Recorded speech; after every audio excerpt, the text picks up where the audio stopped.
Panamá, muy buenas noches, bienvenidos a Tú Decides. En este mes de octubre, abordando el que quizás sea el tema que más preocupa a la ciudadanía panameña, la seguridad en las calles, la seguridad social. Estamos al inicio de un nuevo gobierno. ¿Cómo va a abordar el gobierno la seguridad para que el panameño se sienta más tranquilo en sus hogares, en sus casas, para que sus hijos estén seguros? Hoy tenemos un panel de lujo que tiene a bien abordar desde toda perspectiva qué es lo que está pasando con la inseguridad en nuestro país. Yo les cuento que hasta la fecha, de acuerdo al Ministerio Público, actualmente se contabilizan 321 homicidios solo en lo que va del año. No vamos bien enrumbados si revisamos las estadísticas de años anteriores. ¿Por qué está ocurriendo esto? Esto vamos a explorar esta noche. Bienvenidos a Tú Decides.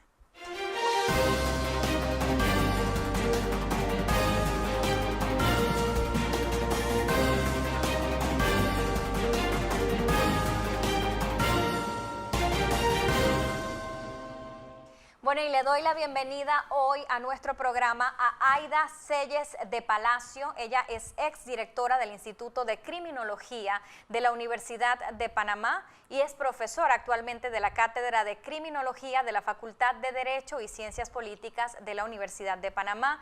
Es también criminóloga residida en la Universidad Autónoma de México, abogada y trabajadora social. Y es aquí para hacer un completo análisis sobre la política criminológica del Estado. En esta ocasión también nos acompaña Isaac Brauerman. Él es ingeniero electrónico y licenciado en Derecho y Ciencias Políticas. Es el actual presidente de la Asociación Panameña de Propietarios de Armas. Es experto en políticas regulatorias de armas de fuego, seguridad ciudadana y de instalaciones. Tiene muy bien por qué saber si se debe o no mantener esta veda de armas, que ya va para 9 años. Y por último, no menos importante, está con nosotros el ex viceministro de Seguridad. Es actualmente asesor, coordinador de proyectos y programas de la Presidencia de Panamá, es decir, que puede respondernos ampliamente lo que va a ocurrir durante esta administración en materia de seguridad. Y por ese mismo punto inicio yo, ex viceministro, encantada de recibirle esta mañana. Yo decía que la administración anterior dio pasos positivos en pro de mejorar la inseguridad.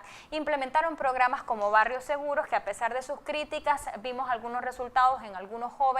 También en la misma renovación urbana de Colón, que es una de las provincias más inseguras de Panamá actualmente, que tenía una parte que trataba de socializar a jóvenes en pandillas, a adultos en general. Sin embargo, al iniciar un nuevo gobierno, muchos dicen, ¿qué pasa con estos programas de seguridad?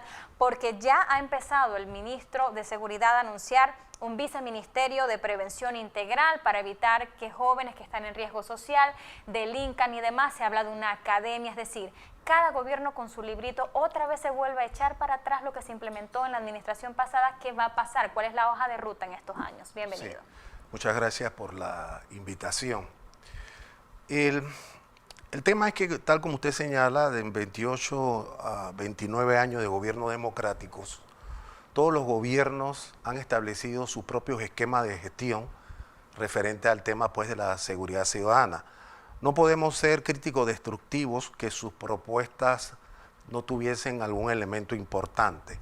¿Cuál es la diferencia que existe durante todos estos programas quinquenales de gobierno? El hecho que los mismos no eran sostenibles, los mismos no eran permanentes, y se debía a algo importante que hoy por hoy todos los estados del siglo XXI tienen que desarrollar, que son políticas públicas de Estado.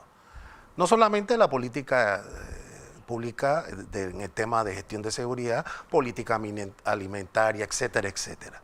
Porque eso le da sostenibilidad y se permite de alguna manera poderle dar seguimiento y medir mediante indicadores gestión por resultado, que es lo más importante, cosa que definitivamente no se ha hecho.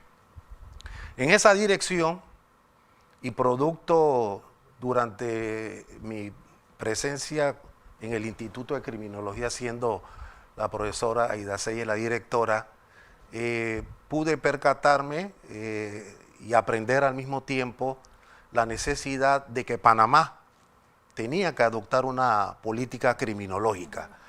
Política que surge no como un conejo sacado de un sombrero, sino producto de un congreso científico en la que se llegó a la conclusión en la administración de la expresidenta Mireya Moscoso de la necesidad de adoptar una política criminológica que en efecto en el año 2004 se concatena con la participación de muchas instancias, el gobierno en su conjunto, incluyendo organismos internacionales, la sociedad civil.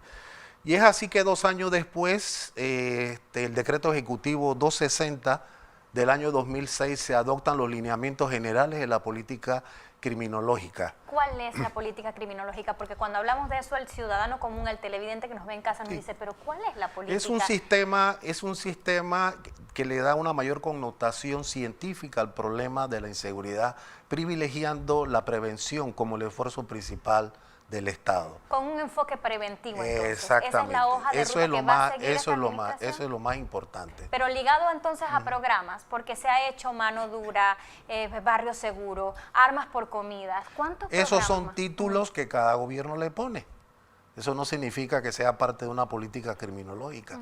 La política criminológica, tal como señala, contiene una serie de elementos de carácter científico a corto, mediano y largo plazo que va a permitir poder mitigar un problema. No con eso estoy diciendo que una vez aprobado, porque el gobierno va a aprobar mediante ley de la República esta política criminológica, es decir, va a trascender de ese decreto ejecutivo 260 a una ley de la República de largo alcance. Me gusta eso, compromiso. ¿Se siente usted optimista de que en esto, o sea, por qué va a ser diferente en el gobierno de Cortizo? Porque eso ya está en el plan. Ya eso está estructurado en la hoja de ruta. Bien, quedó claro entonces que pasamos de decreto a ley de Estado. Vamos por acá con la profesora Aida Selles, porque usted ha sido muy crítica y me gusta eso de que cada gobierno viene con lo suyo, nombres van, nombres vienen, pero ¿y dónde está la política real de Estado, de seguridad? Cuénteme. Sí, muchas gracias, Guadalupe, por la invitación, la oportunidad que nos das de poder hacer docencia desde esta tribuna. En verdad, bueno, el tema de la política criminológica de Estado no es un tema nuevo. El Instituto de Criminología tiene más de 15 años, quizás más, en que ha planteado la necesidad de ir hacia una política criminológica de Estado, que significa los principios que van a regir esa política, esos programas, esos planes, proyectos y programas y acciones, y que tiene que ver con estrategias rectoras, que luego se operacionalizan en planes a corto, mediano y a largo plazo, y establecen responsables y corresponsables, y que sintoniza todo el sistema de justicia penal, más la sociedad civil, empresas, todos los demás ministerios que tienen que ver con el tema social. Y es que el tema de la política criminológica no se puede ver como un ente solamente jurídico, normativo, porque es que la conducta delictiva va más allá que eso. La conducta delictiva tiene que ver con factores biopsicosociales, es decir, mucho más amplio la gama de factores que intervienen, y no se puede abordar solamente desde el punto de vista jurídico, y tampoco se puede ver solamente desde el punto de vista represivo. La política criminológica tiene que hacer un enfoque realmente predelictivo y postdelictivo, o sea, antes de que ocurra el hecho y posterior al hecho. Es decir, es una política que sobre todo enfatiza la prevención. Históricamente en el mundo, diríamos así, se ha hablado de política criminal, pero es que precisamente el término alude al victimario, al sujeto que ya ha delinquido, y hemos dejado de un lado la prevención primaria. Entonces, nosotros la experiencia que tenemos, los conocimientos técnicos nos dicen que el sujeto no va al delito antojadizamente, que hay una cantidad de factores biopsicosociales que actúan como factores predisponentes, preparantes y desencadenantes de la acción. ¿Cuáles son esos factores, en términos simples? Factores biológicos que están dentro de su carga hereditaria, factores ¿Hay una carga psicológica ahí? Es correcto, y ellos inciden en la psicología, en la parte psicológica del individuo.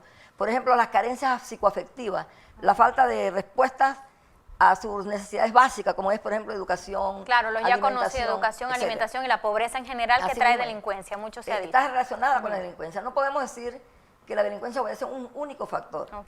Ellos se conjugan en muchas formas para dar aparición al hecho social, que es la conducta antisocial.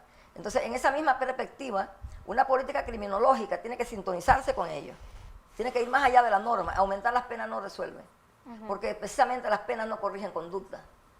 Ahora un que proceso. usted me toca el ámbito judicial y tiene por qué saberlo, sé que usted es abogada, ¿qué opinión le merece la implementación del sistema penal acusatorio? Yo no es que lo critico, pero digo que al ser muy garantista, hoy le ha dado como un escudo al delincuente que cree que es muy poco probable que en un sistema en el que se juzga privando la garantía él vaya a estar detenido por un hecho u otro. ¿Cómo aprecia usted esta implementación Claro, ya algunos meses después? Claro, yo pienso que nosotros Panamá dio un paso muy importante en la adopción del sistema penal acusatorio, después que veníamos de un sistema inquisitivo, con sus errores, ¿verdad?, que tenía. El tema es que el sistema acusatorio descansa en el tema de la prueba. Es un sistema en donde el sistema de investigación criminal tiene que ser muy efectivo, implementarse con toda la tecnología y con todos los elementos que implica la investigación criminal. Si eso falla y es débil, obviamente que establecer la responsabilidad de un supuesto delincuente va a ser difícil. Por ello entonces que la garantía que tiene él se le respetan en el proceso, y eso debe ser así porque es un sistema garantista. Pero cuando no hay las posibilidades de investigar en el tiempo que se establece, el fiscal, el juez de garantía tiene que adoptar una medida que necesariamente no es la detención preventiva.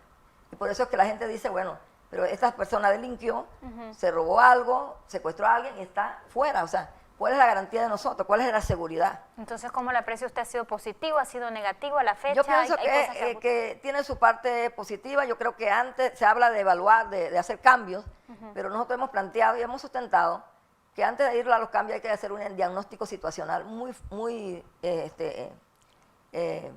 detallado, muy profundo, de las fallas que tiene.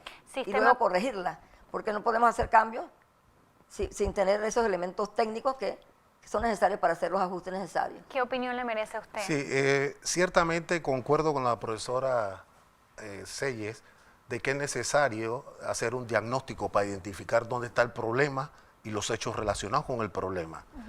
Sin embargo, desde el punto de vista de la acción policial, consideramos que inhabilita la acción del policía porque la DIJ llegar a un lugar donde se ha cometido un delito tiene que esperar que el fiscal llegue. Y nosotros consideramos que 48 horas en un proceso de investigación que va más allá, eso es una impunidad definitivamente, que es una crónica anunciada de una impunidad. Por eso que es importante, sí, el SPA no podemos hacer un juicio crítico porque es bueno desde el punto de vista de permitirle a un individuo la posibilidad de ser juzgado inmediatamente y no caer en el error de encontrarnos con privados de libertad que están cumpliendo una pena de 5 años y cuando he llevado a juicio era 2 años. Entonces eso es justo, pero sí se hace necesario hacer el diagnóstico, verificar dónde están las fallas y corregirlo. Y creo algo importante, me parece, no soy abogado, pero como docente creo importante que los fiscales y los jueces tienen que empoderarse totalmente del SPA para poder lograr hacer una real justicia. Y acuerdos de pena, hoy que está muy de moda prácticamente esto, pero que algunos no creen que es cónsono con la realidad. Bueno, el tema es que los acuerdos de pena están establecidos precisamente en el sistema, y todo lo que está sustentado en ese sistema y constituye una garantía para el supuesto delincuente es válido. El tema es que como no se surten las investigaciones debidamente, este punto del acuerdo de pena nos parece a nosotros que también debilita un poco la investigación, ¿verdad? Porque de repente no se llega a investigar profundamente y quedamos en el acuerdo de pena con la decisión del victimario a someterse a ese proceso, sin ir más allá. Y un fiscal y el juez de garantía y todo el personal que trabaja en el sistema acusatorio, uno de los puntos muy importantes es la investigación de los hechos ocurridos. Entonces, la gente que tiene la inconformidad por esto, porque hay además delitos de alto perfil, ¿sí?, que tienen que ver con el tema, por ejemplo, de la corrupción, y estos temas en donde los arreglos de pena, los acuerdos de pena, crimen organizado además, que a la ciudadanía no le satisface. Claro. Porque versus otros delitos menores, se le aplica la ley más rígida. Entonces eso sí crea una situación de disconformidad, de desconfianza en el sistema. Entonces yo creo que eso también tenemos que revisarlo. Lo que decía Severino me parece a mí también cierto, la capacitación a todos los entes que participan en el sistema acusatorio. Se tienen que adueñar, ¿verdad?, de los conocimientos técnicos para poder que se aplique debidamente. Bueno, definitivamente que si queremos abordar la política de criminología del Estado es bastante amplia, vamos a tener otros bloques más, pero yo quiero aprovechar y darle la palabra a Isaac Brauerman, no menos importante. Yo tengo un cometido muy especial por el que he convocado aquí al presidente de la Asociación de Propietarios de Armas de Panamá, porque se ha satanizado la tenencia de armas. Antes de que se implementara la veda hace 9 años se decía que aquí el ciudadano portar armas libremente era el culpable o el responsable de todo, pero la realidad es que los asesinatos siguen en las calles. Si nosotros hacemos un seguimiento de prensa vamos a ver que a cada momento hay decomisos de armas y lo que es más delicado, armas de guerra. Estamos hablando de un tema bastante fuerte y que pues parece que pasa sin que las autoridades se den cuenta, pensándolo inocentemente. ¿Ha sido positivo? ¿Se ha dado los resultados que las autoridades esperaban la veda de armas? ¿No es hora ya de hacer un cambio en este sentido? Bueno, primero gracias por la invitación en este espacio. Definitivamente que no. La veda de armas ha dado para mi concepto el efecto contrario al esperado, a lo que se prometió, que era supuestamente una medida para disminuir la delincuencia, quizás la capacidad armamentista o el contrabando o el tráfico ilícito de armas. Y obviamente quienes implementaron eso o quienes le dieron continuidad no tenían ni la menor idea de qué se trataba esa medida y cómo funcionaba y cuáles eran los efectos de prohibir un canal legal para importar un artículo lícito. Hay que aclarar que la veda de armas, como bien acabas de decir, lleva 9 años recién cumplidos. Se trata de nada más y nada menos que la prohibición de un procedimiento aduanero administrativo, básicamente que empieza en el puerto y termina en el depósito de la Policía Nacional, pasando por los controles aduaneros. Y en todo momento las armas que son importadas legalmente al país son escoltadas por obligación legal por los estamentos de seguridad y son custodiadas por ellos mismos también.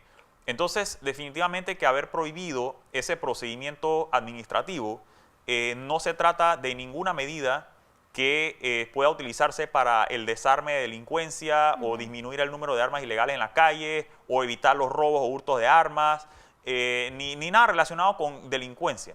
Entonces, definitivamente que sí tenemos que cambiar esa estrategia o esa medida lo antes posible, para mi criterio.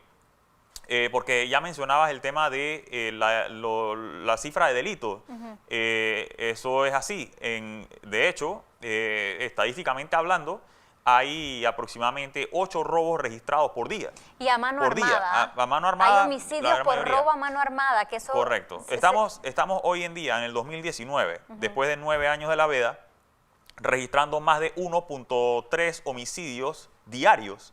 Entonces, si estamos hablando de que matan a una persona en promedio todos los días y el 70% de esos homicidios son con arma de fuego, entonces no estamos teniendo ningún efecto sobre la delincuencia armada. Claro. Por el contrario, 9 años después sigue todavía los delitos cometiéndose con armas de fuego y ya mencionabas el tema preocupante que es el decomiso de armas y elementos de guerra en manos de la delincuencia. Claro. Porque no solamente están decomisando fusiles y armas automáticas, sino que también están decomisando granadas, silenciadores y toda clase de artículos que son de uso exclusivo del Estado. Entonces, vemos que hay un problema muy serio de tráfico de armas ilícitas y que ya no es solamente como se pensaba, que las armas las hurtaban de los particulares o empresas de seguridad privada, porque armas de guerra no se las pueden hurtar a ningún particular. Entonces, hay un problema. Estamos hablando de que si hay 8 robos registrados diarios y sin contar los que no se registran y sin contar los hurtos, que son todavía muchos más, claro. Tenemos un problema de inseguridad y ya lo demuestran las encuestas de victimización que ha realizado tanto el CIEC y el Observatorio de Seguridad Ciudadana. Claro. Entonces, yo sí creo que eso hay que cambiarlo urgente porque no podemos seguir teniendo a las víctimas en total estado de indefensión y sobre todo cuando hay una legislación nueva que es la Ley 57 de 2011, la Ley General de Armas de Fuego, que todavía no se ha podido implementar producto de esas prohibiciones que ha mantenido el Ministerio de Seguridad en los últimos 9 años. Y le agradezco su postura. Vamos a hacer el primer alto para publicidad para, al regresar, escuchar qué nos tiene que decir el ex viceministro en torno a si se tiene que levantar o no la veda de armas ahora en esta nueva administración y algunas dudas que ha expuesto la profesora Selles en cuanto a la tenencia de armas y qué nos va a responder por acá Isaac Brauerman. Vamos al cambio. Volvemos entonces con esto y más. Pronto regresamos con Tú Decides. Estamos de vuelta con Tú Decides.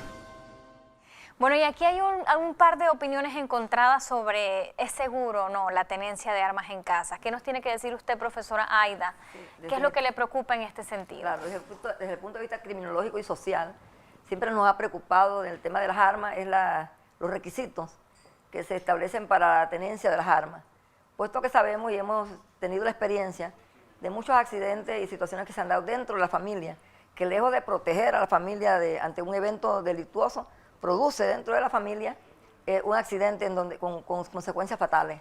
Eso por un lado. Lo otro es que nos preocupa también desde el punto de vista de los requisitos, el tema de cómo se evalúa al sujeto que solicita se le dé el permiso a portar un arma, en el sentido de que muchas veces en las pruebas que se hacen, no salen a la luz todos los elementos de la personalidad.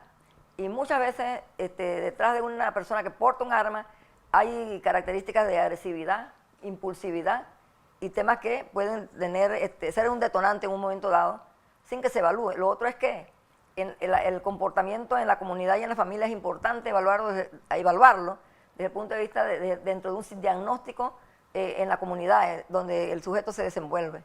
Porque muchas veces también ese tipo de elementos no sale en las pruebas y en los test que se hacen. Esa es la preocupación nuestra. ¿Cómo responde usted a esto? Porque si estamos hablando de levantar la veda de armas, tenemos que estar seguros en este sentido de que la tenencia va a ser para una persona que esté en buen uso de sus facultades mentales. Bueno, miren, hay que aclarar que existe una nueva regulación, como ya le explicaba, del 2012. Una ley que endureció, cuando se aprobó, endureció los requisitos para la legítima tenencia y porte de armas. Yo entiendo la preocupación de la profesora y es muy importante lo que ella menciona. Sin embargo, aquí en Panamá hay más de 60.000 a 80.000 propietarios de armas registrados, que ha sido esa cantidad por más de 10, 15, 20, 30 años y actualmente no vemos un problema de legítimos propietarios de armas utilizando sus armas para cometer cualquier tipo de delito, incluyendo el de violencia intrafamiliar. Más explicaba en el bloque anterior que tenemos un serio problema hoy en día de homicidios por robo que se están agravando, ya matan a la gente para robar y eso lo estamos viendo cada semana. Estamos viendo que por lo menos una vez al mes hay un caso de legítima defensa con arma de fuego que sale en los medios, que es comprobable y no hemos visto un caso, gracias a Dios, en este año por lo menos de legítima defensa donde haya resultado muerto el que se defiende. Entonces, la verdad es que cuando uno analiza y uno ve el histórico, por lo menos en los últimos 3 años que tenemos una buena base para poder decirlo, han habido varios casos de legítima defensa con arma de fuego, todos han sido exitosos dependiendo del punto de vista, pero por lo menos el que se defendió no salió herido, no así los agresores. No podemos negar hoy en día la posibilidad a las víctimas de adquirir un medio para su legítima defensa, un medio racional, cuando le estamos diciendo al Estado o el Estado está siendo testigo de que están matando a esas víctimas solamente para ver cuánto dinero había en la caja registradora o cuánto tenía en el bolsillo la persona, o si era transportista, cuánto había hecho en el día. Este año particularmente las tiendas de chinitos han hecho fiesta con y ellos, los restaurantes, lamentablemente. Y los restaurantes. Estamos viendo cada semana 2, 3, 4 de esos eventos y todos, o sea, entran 4 o 5 delincuentes armados a robar, golpean a las personas, a veces matan a alguna de sus víctimas. Entonces, yo siento que la preocupación principal en este momento es esa, pero aún así puedo dar toda la certeza, toda la seguridad de que el Ministerio de Seguridad Pública tiene todas las herramientas administrativas para remover, cancelar permisos, incluso el nuevo Código Procesal Penal, que es el sistema penal acusatorio, también contempla medidas judiciales para removerle armas y el permiso a la persona que sea acusada o esté investigada, incluso y sobre todo por violencia intrafamiliar. ¿Qué hay de que esto mismo propició un mercado negro para las armas o que se estaba propiciando el contrabando de armas? ¿Se puede estimar ilegalmente cuántas armas hay en Panamá? ¿Esa cifra existe? Bueno, en realidad como no se puede tener un registro de armas ilegales porque no están registradas. Pero una estadística interesante que existe es la de la Oficina de las Naciones Unidas para la Droga y el Crimen, la UNODC, que en el año 2009 estimó que en Panamá habían entre 280 a 300.000 armas sin registro. O sea, estamos hablando que son muchas más que las armas registradas. Y eso fue hace 10 años. O sea, hoy en día quizás el problema es mucho mayor. Claro. La policía decomisa alrededor de 1.500 a 1.700 armas de fuego al año.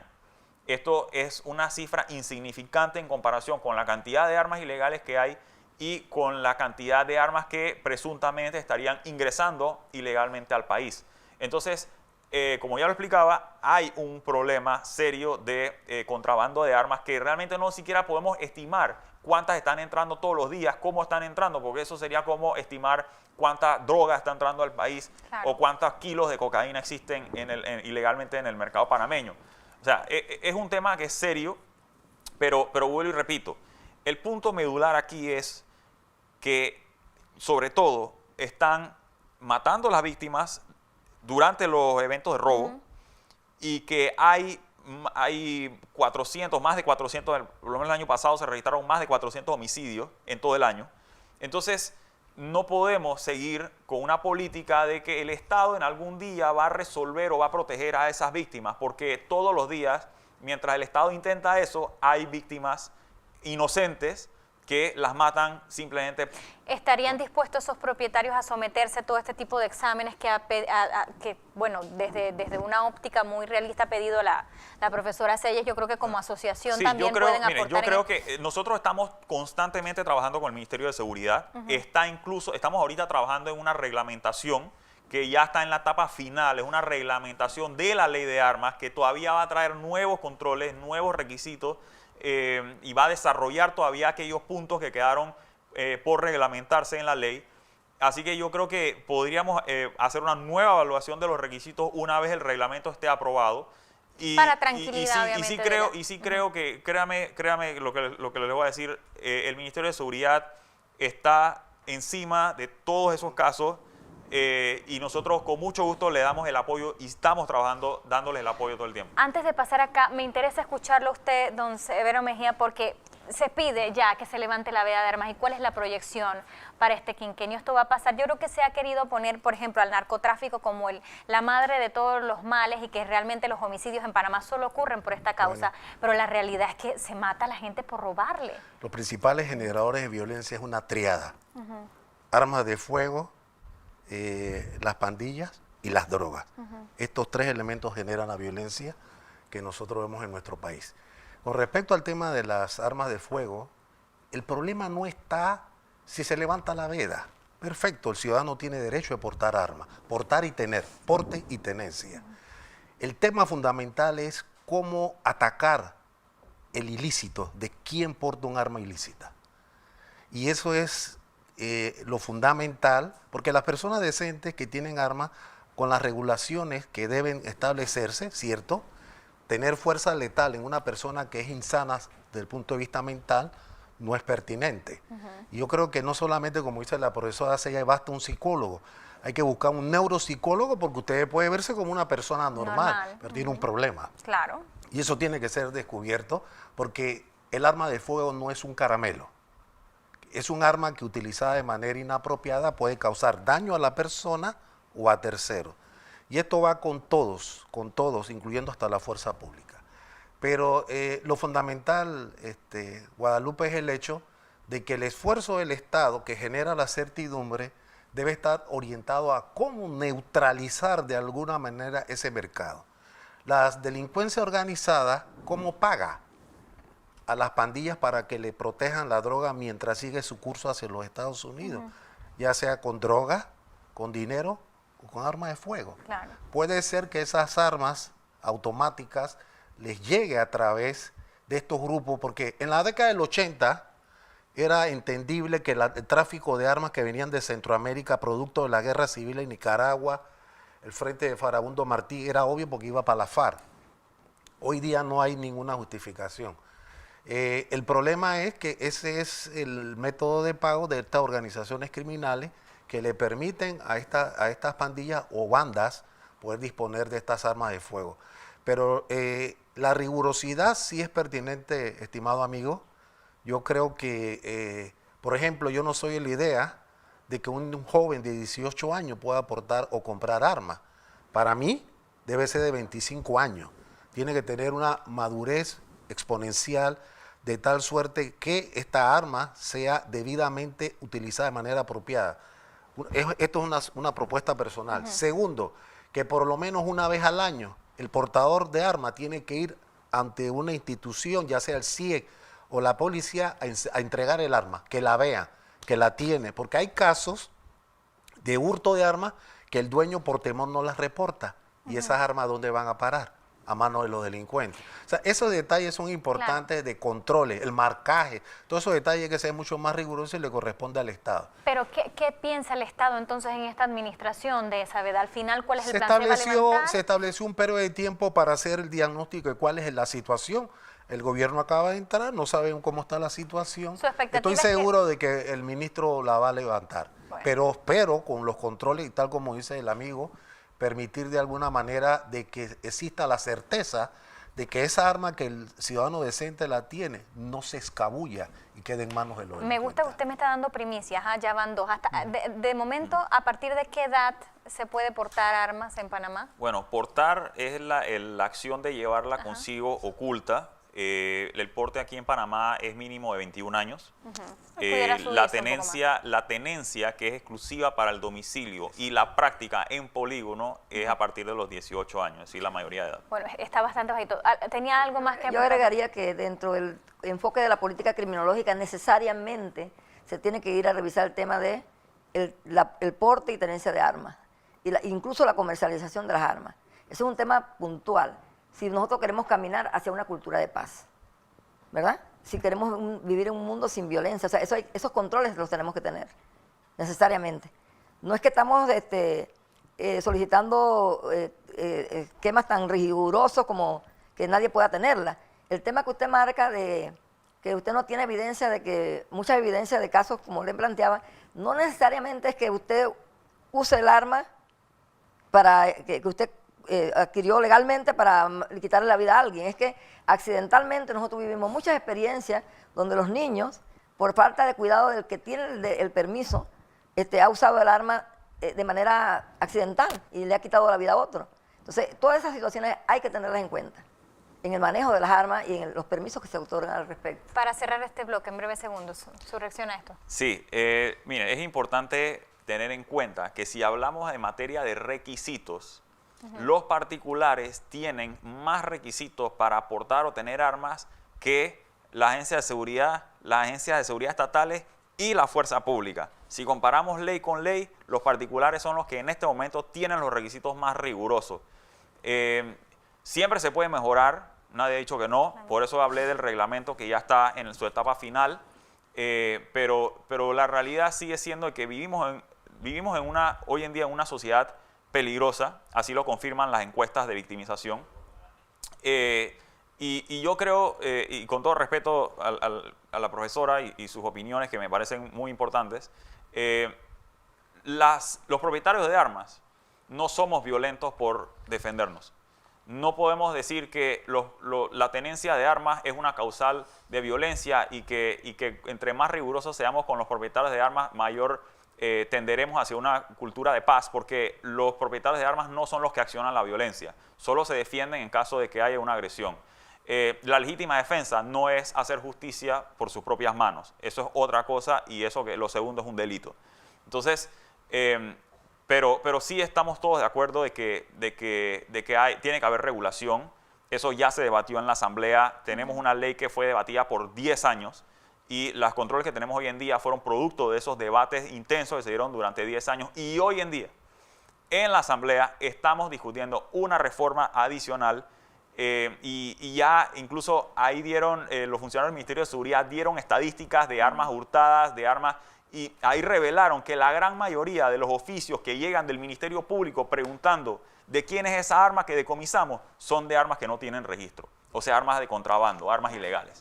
Así que yo creo que la problemática no está del lado de los propietarios de armas, que ya fue confirmado por el Ministerio de Seguridad, pero si se llega a levantar la veda, que esperamos sea muy pronto, por la seguridad de todos, estamos de acuerdo de que hay que cumplir los controles y evaluar siempre, constantemente, para ver si las regulaciones están al día y no han quedado obsoletas. Agradecemos a Isaac Brauerman. Vamos entonces a un nuevo cambio para publicidad. Cuando estemos de vuelta queremos hablar de seguridad ciudadana, ahondar un poco más en esto de los acuerdos de pena y de una reingeniería en la Policía Nacional. Mucho se habla de esto. ¿Qué es lo que hay que hacer?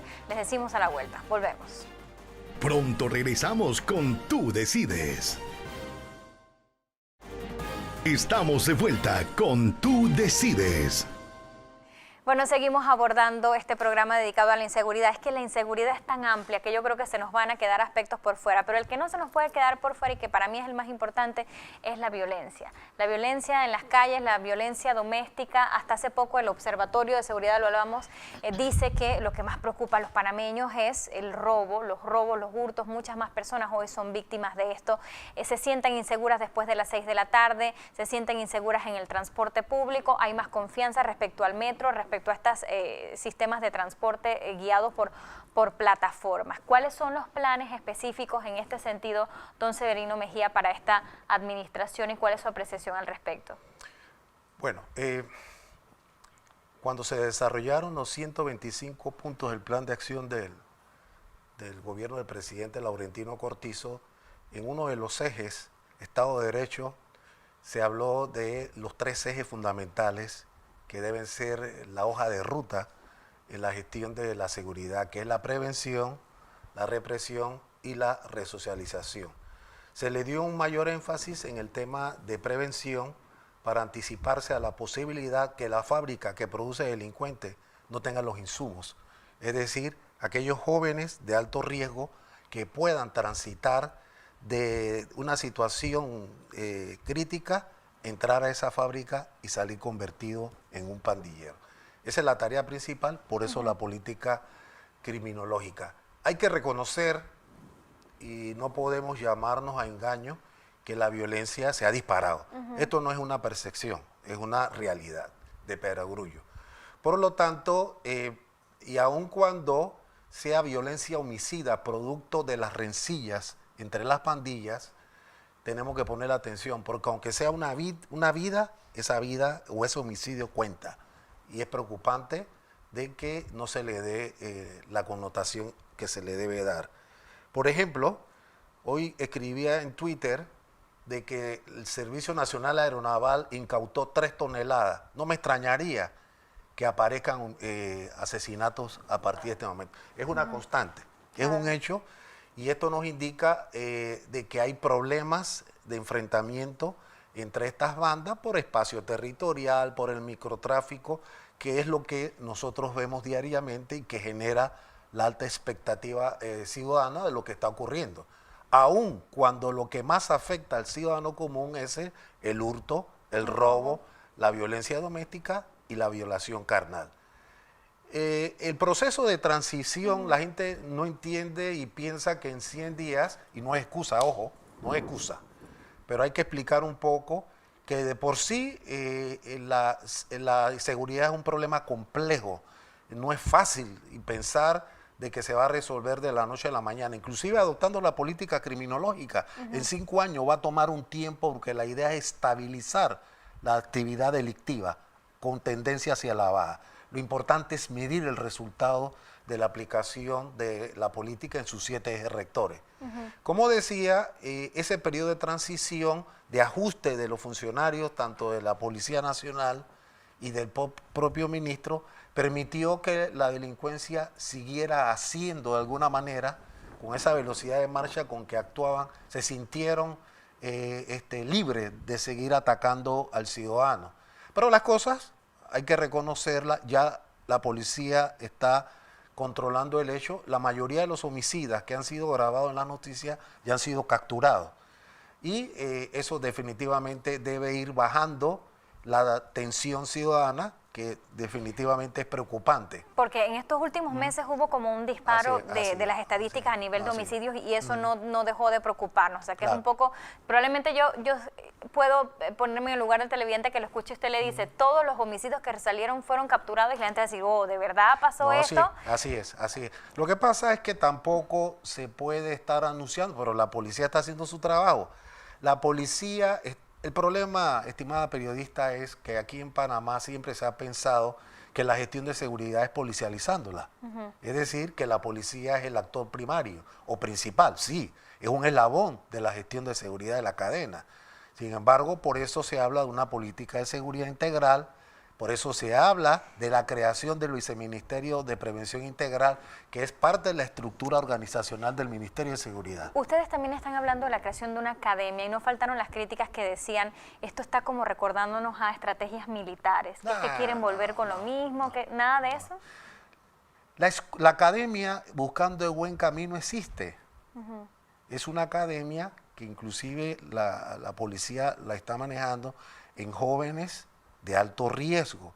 Y lo que se busca es tratar a través de disciplina poder revertir esa conducta que tiene ese joven. Yo soy profesor en la escuela de oficiales y a mí me ha tocado tener alumnos cadetes de primer año que vienen de esa academia. ¿Qué significa? Que funciona. Okay. Aquí la mayoría de estos jóvenes vienen de hogares degradados o disfuncionales que no tienen ningún referente. Su madre, pobrecita, se para a las 3 para llegar a las 10 de la noche y el papá está privado de libertad. No podemos esperar un resultado de un proyecto de hombre o mujer que va a ser bien parte de la sociedad. Yo sí quería corregir algo que se había dicho, el tema de la pobreza. Ser pobre no significa ser delincuente. Hay que ponerle mucha atención. Y estamos de acuerdo. Mucho es que sea relacionado que a nivel de pobreza los jóvenes buscan esta vía, pero estamos totalmente de acuerdo. ¿Qué piensa usted, profesora? Hay varios temas que se han tocado aquí importantes y que de repente no hay el tiempo para debatirlos ampliamente. Pero hay que admitir que en materia de prevención somos subdesarrollados. Cuando los estados no han ido a una política criminológica con énfasis en la prevención, tenemos que ser reactivos. Y es lo que está ocurriendo y ha ocurrido históricamente. Nosotros hemos visto que de un gobierno a otro hay una improvisación. Cada uno se apunta en un tema, por ejemplo, mano amiga, mano dura, decía una exministra, hasta mano peluda. O sea, cada uno se la inventa, calle segura, país seguro, vecinos seguros, etc. Eso nos demuestra la ausencia reiterada de una política criminológica de Estado, sostenible en el tiempo y en el espacio. Que conjugue toda la fuerza, porque si se quiere, no podríamos ser tan negativos en el sentido de que sí es cierto que existen programas para atender el tema de la droga, el tema del pandillerismo, el tema de las armas, etcétera. Pero cada uno anda por su lado. Incluso el mismo sistema penal, cada uno acciona por su parte. Cuando debe haber una armónica colaboración y una sintonía para el tema. Y ellos son parte de una política criminológica. Yo me apunto más en un tema de política criminológica que un sistema de seguridad, porque tenemos que ver también el eje de la salud mental, de la salud emocional. Ahí entra el Ministerio de Salud, tiene mucho que ver con el tema de la farmacodependencia. Obviamente, la pobreza por sí sola no determina el delito, sino, imagínense, hay una cantidad de gente pobre que busca otros mecanismos de defensa prueba y acciona de de otra forma. Que lo he visto en las estadísticas. Nicaragua, que es un país que se dice que es uno de los más pobres de Centroamérica, tiene mucha seguridad. ¿Cómo lo han hecho ellos? Hay que ver qué medidas han implementado. Me parece muy curioso y muy atinado este ejemplo, porque habitualmente se habla de que es un país pobre, pero es seguro. Una política criminológica tiene que ser, mire, oportuna en cuanto a la prevención. El Estado tiene que ser oportuno en cuanto a la prevención. Tiene que ser riguroso en cuanto a la sanción y tiene que ser efectivo en la rehabilitación de la conducta. O sea, lograr la reinserción del que ha caído en el delito de manera útil a la sociedad. Entonces nosotros tenemos aquí, que yo lo puedo decir con toda la autoridad, porque nosotros elaboramos 11 años el tutelar de menores, que muchos chicos que nos encontramos hoy en las celdas de adultos pasaron en alguna vez, hicieron un llamado a las puertas de una administración de justicia minoril. Y nos dicen hoy día, si a mí me hubiesen atendido en aquella oportunidad no estaría aquí. Y eso nosotros lo hemos vivido y lo podemos comprobar. ¿Qué quiere decir eso? Que el proceso en que llega un chico a una pandilla no es de la noche a la mañana. No es que se levanta, sino que se levanta del piso, porque a veces no tiene ni la cama donde dormir. Estos chicos llegan en un proceso. Para rescatarlo de ahí es muy difícil.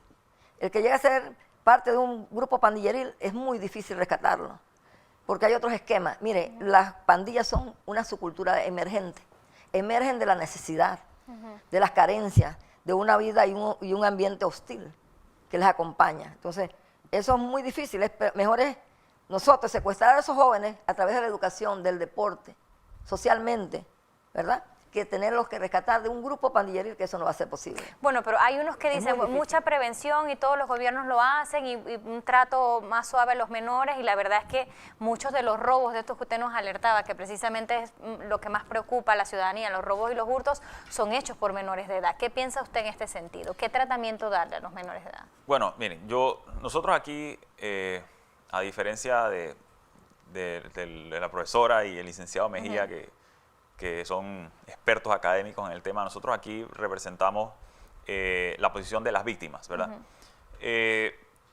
Yo soy muy partidario de que la base para tener seguridad es una buena educación.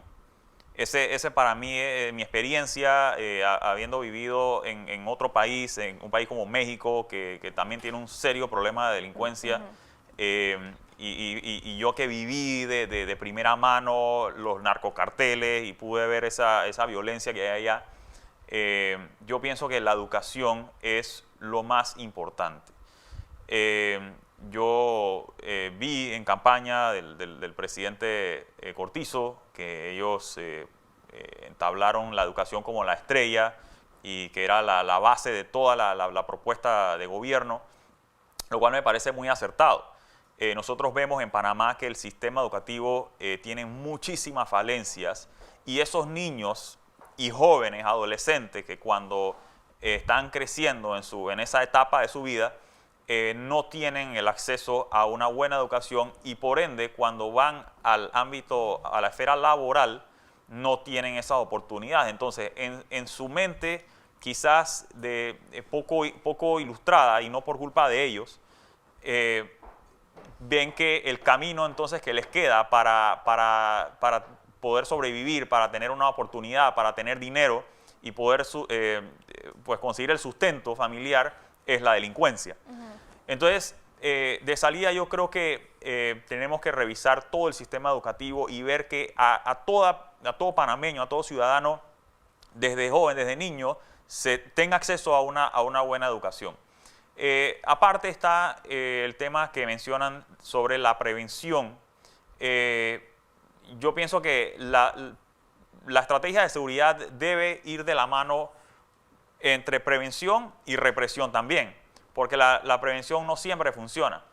Podemos tener un programa de prevención exitoso, que puede ser de 80%, pero siempre va a haber un 20%, ojalá sea menos, pero siempre va a haber un porcentaje de fracasos, y que van a terminar entonces delinquiendo, y ahí entonces es donde se necesita la represión, que se descuidó mucho en el gobierno anterior, porque el programa insignia de ellos era Barrios Seguros, y que en realidad fue un rotundo fracaso, nada más terminando con el 25% de sus reclutados supuestamente insertados en el mercado laboral, y esa inserción era en gran parte en las planillas del Estado. Claro. Entonces, no podemos, yo soy partidario también de que los programas de prevención, pero orientados a la parte social, no deben ser liderados por el Ministerio de Seguridad Pública, sino deben ser pues, liderados por los ministerios que les corresponde, ya sea el Ministerio de Desarrollo Social o el Ministerio de Educación. Y es el Ministerio de Seguridad Pública que debe, si bien debe ayudar y apoyar de forma periférica, digamos, esos programas, la parte medular o la función principal del Ministerio de Seguridad y de su fuerza pública es la represión del crimen. Bueno, esto va a generar que me repliquen por acá, eso lo vamos a hacer después de este cambio para publicidad. Vamos al cambio y venimos con las conclusiones finales.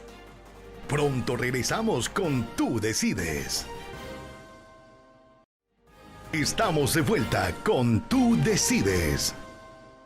Bueno, definitivamente la seguridad en general es un tema profundo. Necesitaríamos, yo creo que un día entero para poder abordar todas las aristas, pero hemos llegado ya a la parte final de Tú Decides. Quiero pedirles a cada uno su conclusión sobre este tema tan importante. Bueno, yo quería incluir allí el tema que abordaba acá el joven, en cuanto a la prevención, dónde debe estar. Yo creo que lo que hace más económico el tema de la prevención es que la plataforma sobre la cual debe levantarse esa prevención, esos programas y esos proyectos son la familia, la escuela, la comunidad, y ya la plataforma está.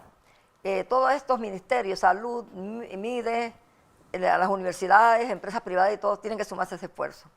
Yo diría finalmente que el Estado, con valentía y decisión, fuera de todo concepto político y emocional, debe acoger el clamor que tiene la ciudadanía en cuanto a la seguridad, a la inseguridad, porque este es un sentimiento que funciona de diferentes formas en cada individuo. Sin seguridad no hay producción, no hay competencia, la gente se atrasa y al final de cuentas el Estado no se desarrolla. O sea, eso es un obstáculo al desarrollo de los pueblos. Entonces nos apuntamos hacia una política criminológica de Estado, integral, sostenida en el tiempo y en el espacio, con la participación ciudadana y con un enfoque pues bien democrático. Severino Mejía, prevención con represión, ¿cómo lo ve usted? Los tres factores, prevención, represión y resocialización, tienen que ser simétricos. No es que uno tiene que tener más músculo que el otro, tienen que ser simétricos. Sí creo importante señalar que este evento de la articulación que debe haber en la prevención nunca se dio, siempre se policializó el tema de la seguridad. Y el ciudadano hoy día dice, quiero más policía. Sí, está bien, para sentirse seguro, cree que teniendo el policía enfrente va a estar seguro, cuando es imposible que haya 4 millones de policías detrás. Inclusive, la seguridad debe empezar por uno mismo, en el hogar, los padres de familia que me están viendo, orientar bien a sus hijos, estar pendientes de sus hijos, qué llevan, qué traen, todos los detalles del celular, la tecnología, los millennials. Estos niños saben más que uno de tecnología y uno no se da por enterado de que está siendo contaminado. Así que es importante que, como dice la profesora, la educación más los valores, ese binomio es importante para encontrar una familia bien sosegada, una familia que va a producir proyectos de hombres y mujeres.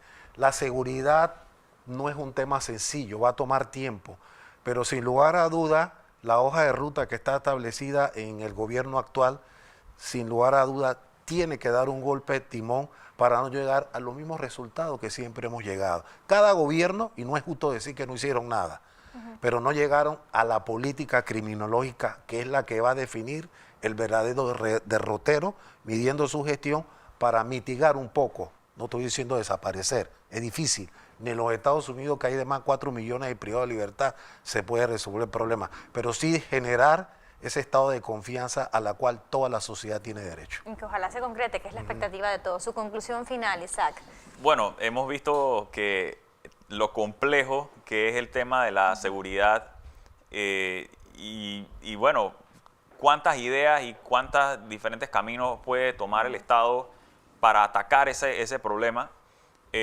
Nosotros como representación de la ciudadanía, pues por lo menos sí pedimos que finalmente no se siga dejando a la víctima en estado de indefensión mientras todas estas políticas y estas nuevas regulaciones entran en vigor y se van desarrollando estos programas sociales y los programas de prevención, porque ya lo acabamos de escuchar aquí, y en una hora pues todavía queda muchísimo más por discutir, por debatir. Y mientras tanto, pues es la ciudadanía que está pagando los platos rotos, ¿no? Es la ciudadanía que está todo el día viendo cómo hace para recuperar el dinero que le robaron o el familiar que le mataron para robarle. Así que yo creo que este tema de la indefensión debe de atacarse de una vez por todas y valoro mucho las propuestas que han presentado aquí los otros panelistas. Yo sí quiero decir que estoy de acuerdo con la academia. Yo sí estoy de acuerdo con la academia.